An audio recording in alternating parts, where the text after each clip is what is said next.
If you're trying to sound like Stevie Ray Vaughan using just a guitar and an amp, you're only chasing half the tone. Most players, and honestly most YouTube tutorials, focus on the guitar, the pedals, the amp. But the tone you hear on records like Texas Flood, that sound was shaped after the amp by microphones, consoles, tape machines, and mixing decisions. And that's the part almost nobody teaches. I started realizing this not just as a guitar player, but as an audio engineer, working with signal chains, gain staging, and how sound actually gets recorded. So I started rebuilding Stevie Ray Vaughan's tone, not just from the amp, but from the full recording chain.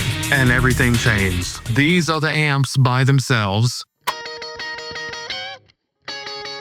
And this is the same tone after the recording chain. Console, tape, compression. That difference?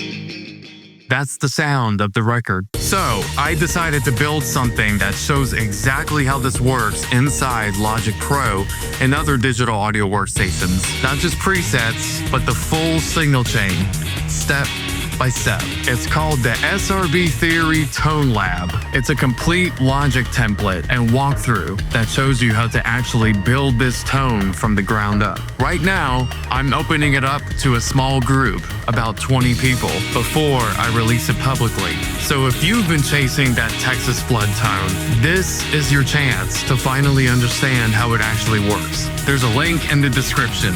Check it out, and I'll see you inside.